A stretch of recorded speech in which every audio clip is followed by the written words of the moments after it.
ଆଜି ଗୋଟେ ଗରିବ ବାପ ଝିଅର ବିଷୟରେ କଥା ହେବା। ଅତି ମାତ୍ରାରେ ଗରିବ ବାପ ଝିଅ।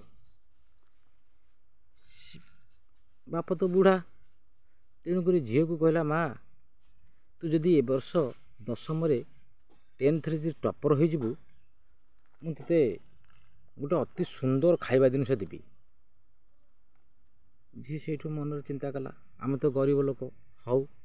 ବାପାକୁ କହିଲା, ବାପା ମୁଁ ବହୁତ ପରିଶ୍ରମ କରୁଛି, ଭଗବାନଙ୍କର ଆଶୀର୍ବାଦ, ଯଦି ଭଗବାନ ମୋ ଉପରେ ଆଶୀର୍ବାଦ କରିବେ ମୁଁ ନିଶ୍ଚିତ ଟପର ହେବି। ବାପା ଝିଅ କଥା ହେଲେ। ସେଇଠୁ 10th ପରୀକ୍ଷା ଚାଲିଲା। ଯେତେବେଳେ ପରୀକ୍ଷା ଚାଲିଲା ଭିତରେ 10th ପରୀକ୍ଷା ସରିଲା, ଯେତେବେଳେ ରେଜଲ୍ଟ ଆସିଲା, ମାର୍କ ଦେଖିଲେ ସବୁ, ଝିଅ ପୁରା ସେ ଏରିଆରେ, ସେ ଜିଲ୍ଲାରେ ପୁରା ଟପର ହେଇଛି। 10th ଟପର ପୁରା ହେଇଛି। ସେଇଠୁ ବାପ ସେଇଠୁ ଡାକିଲା, ମା ଆଇଲୁ ଆଡ଼େ। ଆସିଲା ଝିଅ, କହିଲା କ'ଣ କହୁଥିଲ ବାପା? ମୁଁ ତୋତେ କହିଥିଲି ନା, ତୁ ଯଦି ଆମ ଜିଲ୍ଲା ଭିତରେ 10thରେ ଟପର ହେବୁ ମୁଁ ତୋତେ ଅତି ସୁନ୍ଦର ଖାଇବା ଜିନିଷ ଦେବି। ସେଇ କଥାରେ ଆଜି ଚା ଯିବା, ତୋତେ ଆଜି ଖାଇବା ଦେବି। ସେଠୁ ଗଲେ ଗୋଟେ ବଡ଼ ହୋଟେଲକୁ ଗଲେ।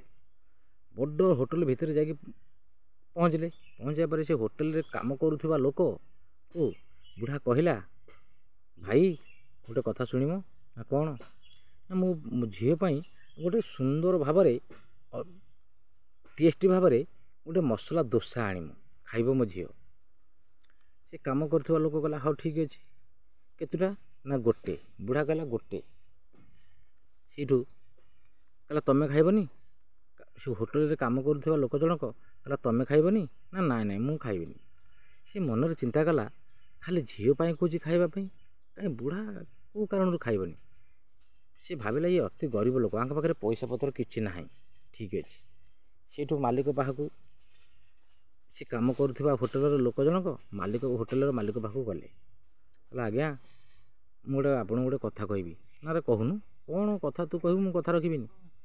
ନା ସେ ଯେଉଁ ବାପ ଝିଅ ଛିଡ଼ା ହେଇନାହାନ୍ତି, ସିଏ ବାପ ଝିଅ ଖାଲି ବାପ କହୁଛି ଝିଅକୁ ଖାଇବାକୁ ଦେବାକୁ।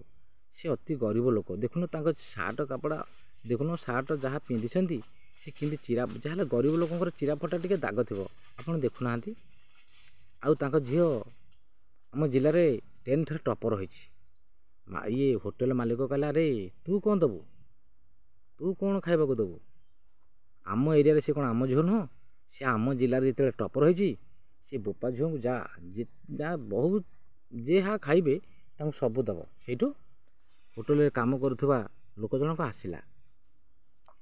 ସେଇଠୁ ବାପକୁ ଝିଅକୁ ଖାଇବାକୁ ଯେତେବେଳେ ଝିଅକୁ ଦେଲା, ବାପାକୁ ଯେତେବେଳେ ଖାଇବାକୁ ଦେବାକୁ ନେଇକି ଗଲା, ସେ କହିଲା, ଆଜ୍ଞା ନାଇଁ ନାଇଁ ମୁଁ ଖାଇବିନି, କିଛି ନାହିଁ। ସେ କାମ କରୁଥିବା ଲୋକ ଜଣକ କହିଲା, ଆଜ୍ଞା ଆମ ହୋଟେଲର ମାଲିକ କହିଛନ୍ତି ତମେ ଯାହା ଖାଇବ ସେ ପଇସା ସିଏ ଦେବେ, ତମେ ଦେବାକୁ ପଡ଼ିବନି, ତମେ ଯାହା ଖାଇବ। ସେଇଠୁ ବୁଢ଼ାକୁ ସେଇଠୁ ମସଲା ଦୋସା ଗୋଟେ ଦେଲା, ଝିଅକୁ ଦେଲା, ଏମିତି ଖାଇଲେ। ବୋପା ଝିଅ ଖାଇକି ସେଇଠୁ ଗାଁକୁ ଆସିଲେ। ଗାଁକୁ ଆସିବା ଭିତରେ କିଛି ଦିନ ଗଲା, ପାଠ ପଢ଼ୁଥାଏ ଝିଅ। ଏମିତି ପଢ଼ୁ ସେଇ ଜିଲ୍ଲା ଭିତରେ କଲେକ୍ଟର ଚାକିରିଟି ପାଇଗଲା ଝିଅ। ସେଇ ଜିଲ୍ଲା ଭିତରେ ଯେତେବେଳେ କଲେକ୍ଟର ଚାକିରି ପାଇଗଲା, ବାପ ଝିଅ ସେଠି ବହୁତ ଖୁସି।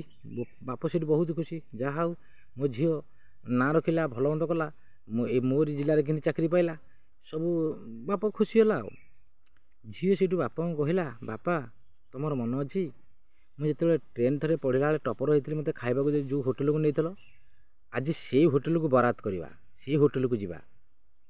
କହିଲା, ଠିକ୍ ଅଛି ଯିବା। ସେଇଠୁ ବାପ ଝିଅ କଥା ହେଲେ। ସେଇ କଥା ଯାଇକି ସେ ହୋଟେଲର ମାଲିକର କାନରେ ବାଜିଲା। ଯେତେବେଳେ କାନରେ ବାଜିଲା, କହିଲା, ହୋଟେଲ ମାଲିକ କ'ଣ କହିଲା ନା, ସେ ହୋଟେଲକୁ ପୁରା ସଜ ବାଜ ଭଲ ମନ୍ଦ କରି ଏକଦମ ରେଡ଼ି କରିଦେଲା, ଏକଦମ ସଫା ସୁତର କରିକି ପୁରା। ସେଇଠୁ ଇଏ ବୋପା ଝିଅ, କଲେକ୍ଟର ତ ଝିଅ, ବୋପା ଝିଅ ସେଇଠୁ ଗଲେ। ଇଏ ନିଜେ ହୋଟେଲ ମାଲିକ ନିଜେ ଦୁଆର ମୁହଁରେ ଛିଡ଼ା ହେଇଥାନ୍ତି। କଲେକ୍ଟର ଆସିଲେ ଡାକି ନେଇକି ଯିବେ ବୋଲି। ଯେତେବେଳେ ଆସିଗଲେ, କଲେକ୍ଟରଙ୍କୁ ଗୋଟେ ନମସ୍କାର କଲେ। ନମସ୍କାରଟେ ପକେଇକି ବୁଢ଼ା କହିଲା, ଆଜ୍ଞା ମୁଁ ଆପଣଙ୍କୁ ନମସ୍କାର ହେଉଛି। ସେଇଠୁ ହୋଟେଲ ମାଲିକ କହିଲା, ନାଇଁ ଆଜ୍ଞା ମୋତେ କାହିଁ ନମସ୍କାର କରିବେ, ଆପଣ କଲେକ୍ଟରଙ୍କ ବାପା, ମୋତେ ଏତେ ନର୍ଜିତ କରନ୍ତୁନି। ସେଇଠୁ ଗରିବ ବାପ ଜଣକ କହିଲା, ଆଜ୍ଞା ସେ 10th କଥା ମୋର ମନ ଅଛି।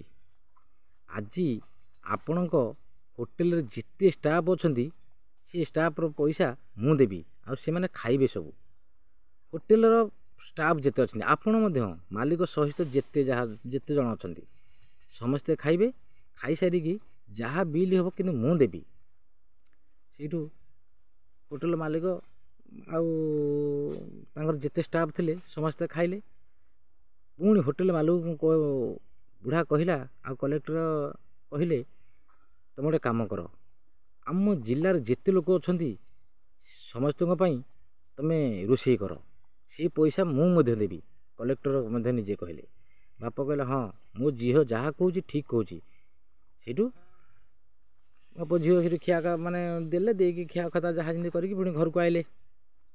ଆସିବା ପରେ ବୋପା ଝିଅ, କାହିଁକିନା ଝିଅ ତ କଲେକ୍ଟର ହେଲେ ନା, ବୋପା ମଧ୍ୟ କଲେକ୍ଟର ବୋପା ଝିଅ ସେଠୁ ରହିଲେ। ଯଦି ଭଗବାନ ଯାହାକୁ ଆଶୀର୍ବାଦ ଥିବ ଭଗବାନଙ୍କର, ତାଙ୍କୁ କେହି ଅସୁବିଧାରେ ପକାଇ ପାରିବେନି। କୌଣସି ଲୋକ ଅସୁବିଧାରେ ପକାଇ ପାରିବେନି। କାହିଁକିନା ତାଙ୍କ ହାତ, ଭଗବାନଙ୍କର ହାତ ମୁଣ୍ଡ ଉପରେ ଅଛି। ତେଣୁକରି ଭଗବାନଙ୍କ ମୁଣ୍ଡ ଉପରେ ଯାହାର ହାତ ଅଛି, ଭଗବାନଙ୍କର ହାତ ଅଛି, ତାଙ୍କୁ କେହି ହରାଇ ପାରିବେନି। କାହିଁକିନା ସେ ଝିଅର ମୁଣ୍ଡରେ ଭଗବାନ ହାତ ରଖିଛନ୍ତି, ଆଶୀର୍ବାଦ କରିଛନ୍ତି। ସିଏ ଦେଖ, ସେ 10thରେ ଟପର ହେଲା, ସେଇ ଜିଲ୍ଲାରେ ହିଁ କଲେକ୍ଟର ହେଲା। ଆଉ ବହୁତ ମାତ୍ରାରେ ଗରିବ ଥିଲେ, ଭଗବାନ ତାଙ୍କୁ ସାହାଯ୍ୟ କଲେ, ସେ କଲେକ୍ଟର ହେଲେ। ସେ ଜିଲ୍ଲା ଭିତରେ ଭଗବାନ ସାହାଯ୍ୟ କରିବାରୁ ସିନା ସେ କଲେକ୍ଟର। ଭଗବାନ ସାହାଯ୍ୟ କଲେ କିଏ ବଡ଼ ଲୋକ ହେବ? ଯାହାକୁ ଭଗବାନ ସାହାଯ୍ୟ କରିବାକୁ ଥିବେ, ଲୋକ ଯେତେ କପଟ କରିବେ, ଛଟ କରିବେ, କ'ଣ କରିବେ, କିଛି ସେ ନାହିଁ। ତେଣୁକରି ଗରିବ ଲୋକଙ୍କୁ କେତେବେଳେ ଅଟ୍ଟହାସ୍ୟ କରିବନି, ଗରିବ ଲୋକଙ୍କୁ ତାତ୍ସଲ୍ୟ କରିବନି। କାହିଁକି? ସେ ବୋପା ଝିଅ ଗରିବ ଥିଲେ, ଆଜି କେଉଁଠି ଥିଲେ? ଝିଅ କଲେକ୍ଟରର ବୋପା ସିଏ। ତେଣୁକରି ଗରିବ ଲୋକଙ୍କୁ କାହାକୁ ତାତ୍ସଲ୍ୟ ଇଙ୍ଗିତ ଆମେ ତ ଦେଇପାରିବାନି ସେମାନଙ୍କୁ, ଆମେ କାହିଁ ଇଙ୍ଗିତ କରିବା? ତେଣୁକରି ଗରିବ ଲୋକଙ୍କୁ କେବେ ଅଟ୍ଟହାସ୍ୟ କରିବନି। ଯଦି ଆମେ ଦେବା ଖୁସିରେ, ହଁ ନିଅ, ଆଉ ଯଦି ନ ଦେବା ଆମେ କାହିଁ ତାଙ୍କୁ ଅଟ୍ଟହାସ୍ୟ କରିବା? ଆଉ ଭିଡ଼ିଓଟିକି ଯଦି ଭଲ ଲାଗିଥିବ ଆପଣମାନଙ୍କୁ, ଲାଇକ୍, ସବସ୍କ୍ରାଇବ୍, କମେଣ୍ଟ କରିବେ। ରହିଲି।